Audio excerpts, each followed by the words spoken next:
강사가 행복에 대해서 강의하는 것을 보았습니다. 행복을 위해서는 네 가지의 경험이 중요한데 바로 먹고, 놀고, 말하고, 걷는 것이라고 했습니다. 먹고, 놀고, 말하고, 걷는 이 네 가지가 집약된 것이 바로 여행이라고 하면서 여행의 경험을 많이 쌓을 수 있도록 시간 관리를 잘하라고 하였습니다. 그가 말하는 또 하나의 행복의 조건은 바로 관계였습니다. 사람과의 관계가 좋은 사람, 행복한 사람들을 곁에 두고 사는 사람이 행복할 수 있다라는 것이었습니다. 또 하나의 행복의 조건은 제3의 공간이었습니다. 집과 회사 외에 제3의 공간이 있어서 어떤 서열이나 억압도 없이 자연스럽게 수다 떨고 시간을 보낼 수 있는 그런 제3의 공간이 있는 사람이 행복하다라는 것이었습니다. 자, 이 세 가지 조건에 따른다면 오늘 여러분은 어떠십니까? 여행 가지 않고 이렇게 예배하며 말씀 듣는 여러분은 행복하십니까? 네. 관계가 좋은 사람뿐 아니라 힘들고 불편하게 만드는 사람들과도 함께 지내야 하는 여러분 행복하신가요? 네, 늘 집과 직장에서 시달리는 여러분, 제3의 공간이라 할 수 있는 교회에서도 때로 힘겨워지는 여러분 정말 행복하십니까? 성경의 인물들은 먹고 놀고 말하고 걷는 그런 여행을 다닌 것이 아니라 박해받고 고난받고 대적들에 둘러싸여서 도망다니는 삶을 살았습니다. 행복한 사람들로 둘러싸여서 늘 따뜻한 사랑을 받은 것이 아니라 광야 같은 세상에서 차디찬 사람들 속에서 영적 전투와 믿음의 선한 싸움을 힘겹게 이어가다가 결국 영원하신 하나님 품에 안기기만을 꿈꾸고 소망하는 사람들이었습니다. 우리도 어떻습니까? 여행 다니고 사랑하는 사람들과 함께 살고 제3의 공간에서 취미 생활하며 사는 그런 것이 정말 행복이라면 우리 중에 과연 누가 행복할 수 있을까요? 믿음의 선한 싸움을 하고 진리를 위해 고군분투하고 심지어 미움까지도 받아내야 하는 그리스도인들은 행복하지 않은 것이라고 할 수 있을까요? 성경의 인물들은 요즘 강사들이 말하는 행복과는 거리가 먼 삶을 살았지만 그럼에도 불구하고 그들이 행복했다는 것을 우리는 알 수 있습니다. 그 증거는 바로 그 모든 상황 속에서도 그들은 기뻐하고 찬송하는 삶을 살았다는 것입니다. 바울 사도는 감옥에서도 노래하고 찬송했습니다. 찬송이 그냥 억지로 나올 수 있습니까? 마음이 행복하지 않다면 어떻게 찬송이 감옥에서 흘러나올 수 있었을까요? 행복했기 때문에 찬송이 가능했고 감옥에서도 그 행복을 빼앗을 수 있는 것이 전혀 없었던 것입니다. 결국 우리가 어떤 조건이 없어서 행복하지 못하다라고 생각하거나 또는 무엇이 없어서 힘들어 죽겠다라고 말한다는 것은 사실이 아님을 알 수 있습니다. 우리는 너무 쉽게 이렇게 생각하지요. 돈 없어서 죽겠다, 집 없어서, 직장 없어서, 몸이 아파 죽겠다, 사랑하는 사람이 없어서, 또 좋은 친구가 없어서 힘들다, 죽겠다. 그런데 정말 그런 것 때문에 우리가 죽는 것일까요? 정말로 우리를 죽이는 것은 그런 것이 아니라 하나님을 상실하는 것입니다. 하나님이 없기 때문에 죽는 것입니다. 다른 것 다 있어도 하나님 없는 사람은 죽는 것이고 다른 것이 다 없어도 하나님을 소유한 자는 사는 것입니다. 결국 우리가 살 길은 오직 하나님이시죠. 하나님으로 채움받고 하나님의 생명으로 충만해지는 것, 이것만이 우리를 살게 합니다. 이것만 우리를 감옥에서도 춤추고 노래하게 하는 유일한 행복의 조건이 되는 것입니다. 그래서 하나님께서는 여행이 아닌 광야길을 걸어가는 우리에게 이렇게 말씀하십니다. 오호라 너희 모든 목마른 자들아 물로 나아오라. 광야길에서 늘 목마를 수밖에 없는 우리의 살 길은 하나님께로 나아가 그분이 주시는 포도주와 젖을 배부르게 먹는 것입니다. 그런데 문제는 무엇일까요? 목이 마른데도 생수의 근원 되신 주님께로 나아가기가 힘들다는 것입니다. 자꾸만 주저하고 자꾸만 머뭇거립니다. 왜일까요? 하나님이 날 정말 받아주실까? 나를 정말 있는 그대로 사랑하실까? 라고 의심이 되기 때문입니다. 세상에서는 누군가에게 나아갈 때 그가 좋아하는 것을 가지고 나아가야 합니다. 애교를 좋아하는 사람에게는 애교를 무장해야 하고 돈을 좋아하는 사람에게는 돈을 가지고 가야 하고 선물을 좋아하면 선물을 가지고 가야 합니다. 그래서 우리는 하나님께서 오라고 하실 때도 머뭇거립니다. 나에게는 없으니까, 나에게는 사람들이 좋아할 만한 모습이 별로 없으니까, 그래서 사람들이 기뻐하지 않는 나를 하나님도 별로 기뻐하지 않으실 거야 라고 생각하는 것이지요. 이런 정죄감은 자꾸만 뭔가를 만들도록 요구합니다. 본문에서 그것은 돈으로 그리고 값으로 표현되어 있습니다. 포도주와 젖을 사려면 돈이 필요해. 돈을 가지고 가지 않으면 아무도 너에게 포도주와 젖을 주지 않아. 돈을 가지고 가야 하나님 앞에도 당당하게 요구하고 받을 수 있지 않겠니? 라고 유혹을 당하는 것입니다.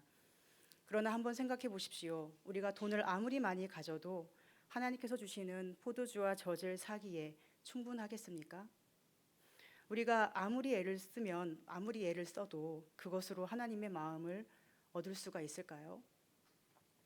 유대인들은 자신들이 그럴 수 있다고 생각했습니다. 그들은 돈으로 값으로 포도주와 젖을 사려 했습니다. 그래서 하나님께로 들어갈 수 있는 유일한 길, 예수님이 오셨는데도 그 길로 자신도 들어가지 않고 남도 못 들어가게 문 앞을 가로막고 서 있었습니다. 자꾸만 자신의 행위와 노력과 성취한 것들로 자격과 조건과 가치를 만들려 하고 또 다른 사람에게도 그것들을 요구했습니다. 그것이 없이는 너는 사랑받을 수 없어. 그게 없는 너는 쓸모없는 존재야 라고 규정하고 정죄했습니다. 그러나 가만히 하나님의 음성에 귀를 기울여 보십시오. 하나님은 모든 목마른 자에게 돈 없이 값 없이 오라고 하십니다. 너희가 오면 내가 포도주와 젖을 주겠다 하시는 것입니다. 돈 안 가져와도 내가 줄 테니 너는 내가 주는 것을 그냥 받아 먹으라는 것입니다. 나한테 자꾸 뭘 가져오려고 하지 말고 뭘 가져오기 위해서 머뭇거리거나 주저하지 말고 그냥 와서 내가 주는 것을 받아 먹으라고 말씀하십니다. 우리는 내가 돈을 가지고 가서 당당히 사고 싶어 합니다. 내가 값을 치르고 당당히 하나님의 것을 받으려고 합니다. 그러나 하나님은 말씀하십니다. 네가 나를 위해 값을 가져와야 하는 게 아니고 내가 이미 값을 치르고 너를 샀다라고 말입니다. 고린도전서 6장 20절은 이렇게 말씀합니다.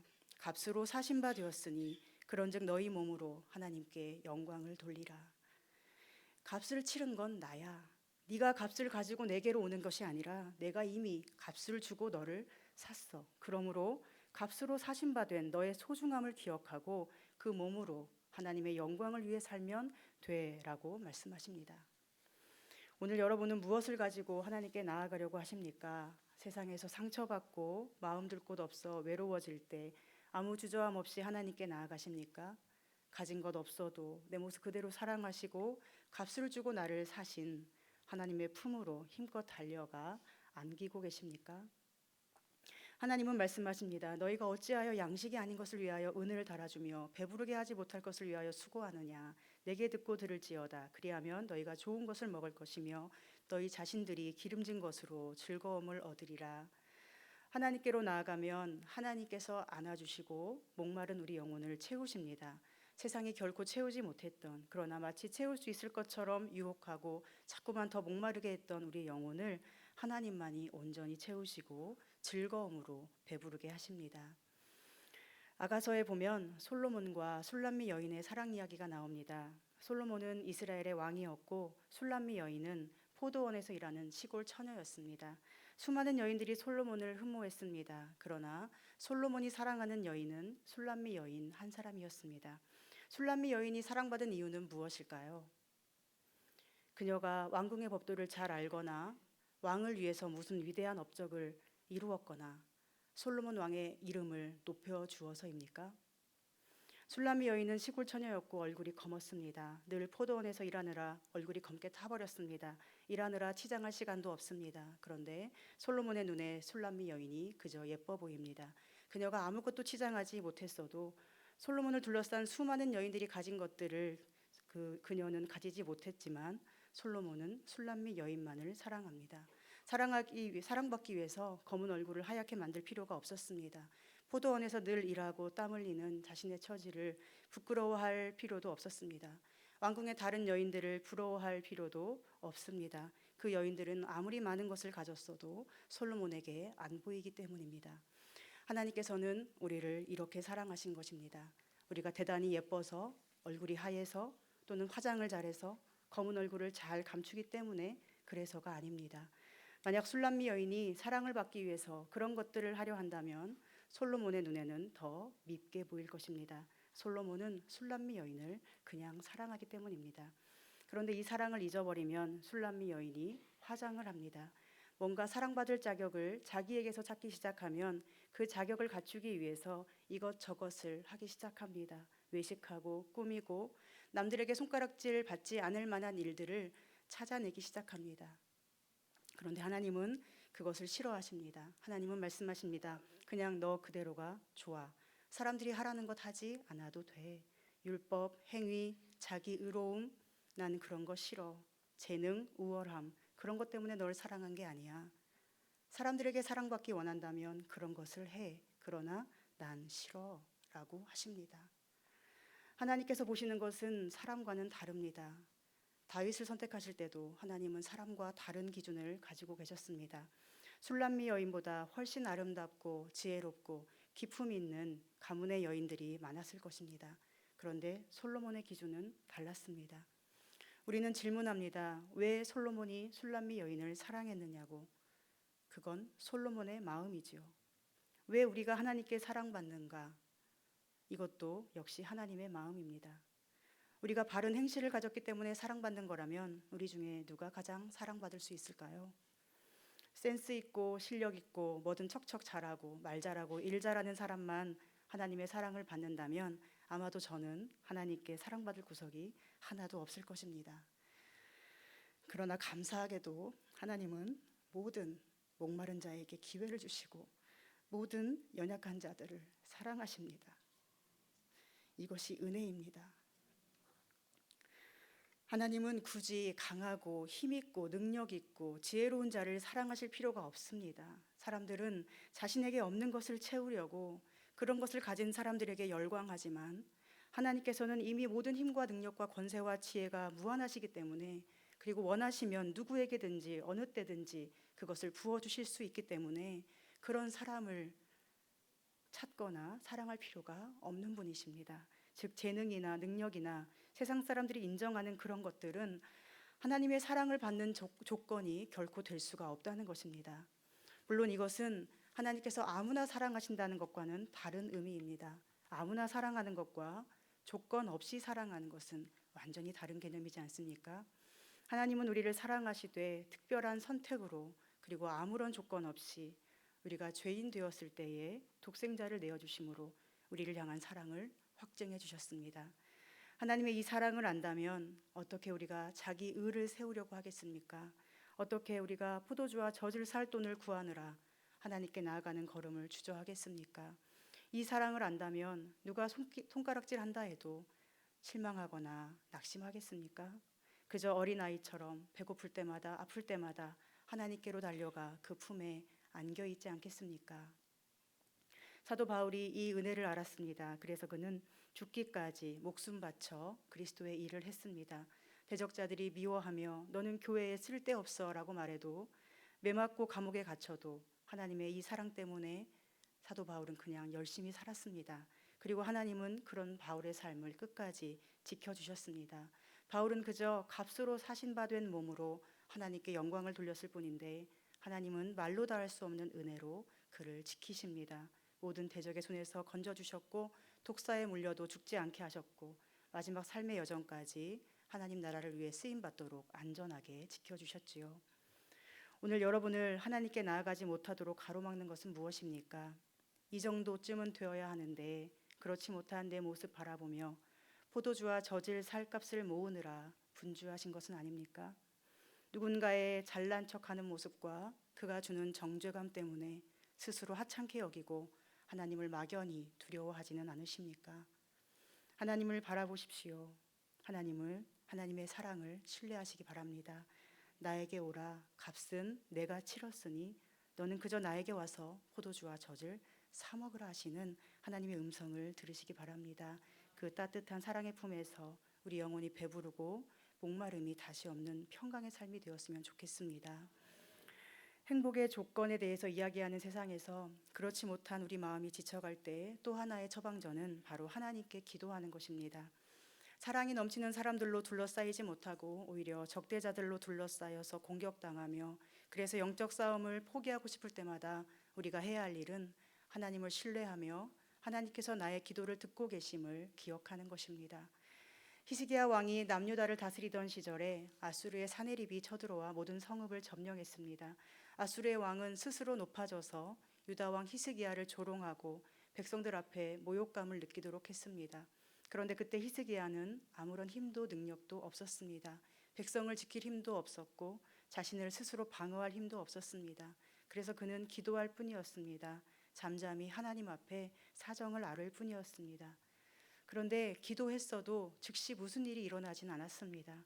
아수르의 힘은 여전히 강성했고 아수르 왕은 마치 자신이 하나님인 것처럼 말하기를 주저하지 않았습니다.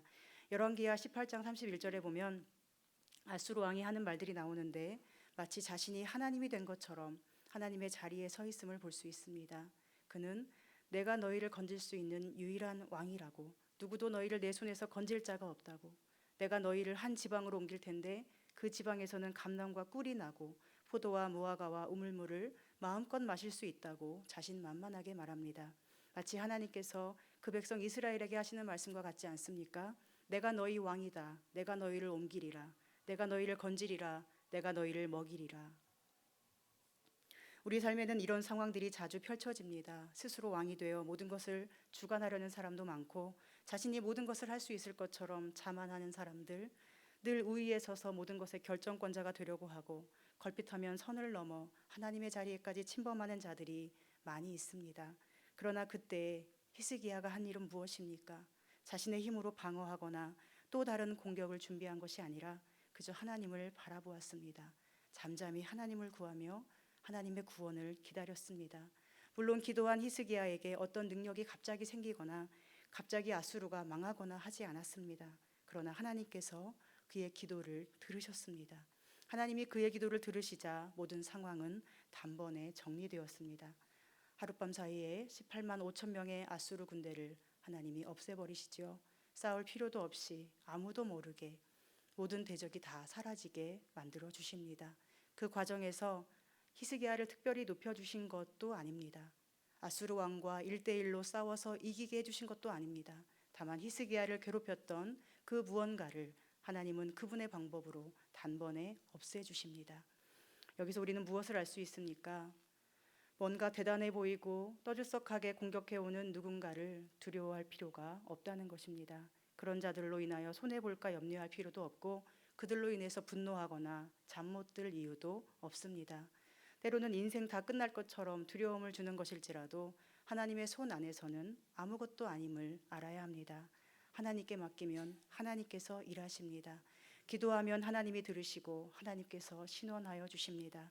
하나님께서 모든 것을 선악간에 판단하셔서 교만한 자는 그 높아진 자리에서 끌어내리시고 겸손한 자에게는 은혜를 베풀어 주십니다. 그러므로 인간관계의 어려움과 대적들의 공격 속에서 우리의 할 일은 하나님을 신뢰하며 기도하는 것입니다. 내 기도를 하나님이 들으실까? 의심하지 말고 하나님의 살아계심과 선하심을 신뢰하며 잠잠히 하나님을 구하면 하나님이 들으시고 하나님이 일하십니다. 하나님이 나의 이 기도를 들으시고 일하신다는 것, 이것 말고 더 감격스러운 일이 어디 있을까요? 하나님을 신뢰하는 것, 그분의 전능하심과 그 사랑을 신뢰하고 그분께 맡기며 잠잠히 기다리는 것, 이것이 우리의 할 일의 전부이며 유일한 일입니다. 저는 지난 12월 성탄절을 보내면서 예수님을 대적했던 헤롯 왕과 예수님을 경배했던 동방 박사들을 묵상하다가 문득 이런 생각이 들었습니다. 예수님은 헤롯 왕이 유아들을 다 살해하면서까지 예수님을 죽이려 하는데도, 그렇게 온 땅이 요란하고 소란스러운데도 전혀 불안해하지 않으셨구나. 또한 예수님은 동방 박사들이 먼 길을 찾아와 황금과 유향과 모략을 예물로 드리며 왕께 드립니다 경배할 때에도 그러한 경배와 찬사에 전혀 개의치 않으셨구나. 그저 예수님은 엄마 마리아 품에 깊이 안겨있는 아기로 존재하셨구나. 엄마 품에 안겨있는 아기 예수님은 그 이후에도 헤롯 왕의 추격 때문에 부모와 함께 피난길에 올라야 했지만 엄마 품에 있었으므로 두려움이 없었습니다. 동방 박사들이 드린 예물도 피난길에 부모님이 다 알아서 사용하여 아기를 지켜주었을 것이고, 아기 예수님은 그저 엄마 품에 포근히 잠들고 잘 먹고 잘 자면 그것이 가장 잘하는 것이었습니다. 하나님께서는 우리가 하나님 품에 있기만 하면 알아서 우리를 지켜주십니다. 우리를 대적하고 괴롭히는 헤로도안 같은 존재가 힘과 권세를 가지고 죽이려 하여도 하나님께서 그 품에 있는 우리를 지키십니다. 때로는 우리를 좋아해주고 칭찬해주는 사람들이 예기치 못한 기쁨을 줄 수도 있겠지만 그것조차도 하나님 품에 있는 자에게는 그리 중요한 문제가 아닐 것입니다. 중요한 것은 내가 하나님 품에 안겨 있는가, 그렇지 못한가, 내가 하나님께 모든 사정을 아뢰고 기도하는 자인가, 내 힘으로 하려 하는 자인가 하는 것입니다. 내가 포도주와 젖을 사기 위해서 돈을 모으고 있는가, 아니면 모든 값을 치르신 하나님 품에 그저 달려가 안기고 있는가, 이것이 가장 중요합니다. 예수님께서는 말씀하셨습니다. 수고하고 무거운 짐진 자들아 다 내게로 오라, 내가 너희를 쉬게 하리라. 즉 내게로 와서 내게 마음을 놓으라는 것입니다. 여러분의 마음을 놓을 곳이 어디 있습니까? 어느 누구에게 여러분의 마음을 놓을 수 있겠습니까? 우리는 하나님 아닌 그 어느 것에도 마음을 놓을 수가 없습니다. 왜냐하면 그곳은 종과 동록이 해하며 도둑이 구멍을 뚫고 도둑질하기 때문입니다. 그래서 우리의 마음이 상처를 받고 아플 일이 많기 때문입니다. 주님은 그래서 보물을 하늘에 쌓아두라 하십니다. 땅의 것을 찾지 말고 위의 것을 찾으라 하십니다. 하나님께 너의 마음을 두고 안심하라 말씀하십니다. 오늘 이 시간 하나님의 보좌 앞에 마음을 놓고 그 품 안에서 쉼을 누렸으면 좋겠습니다.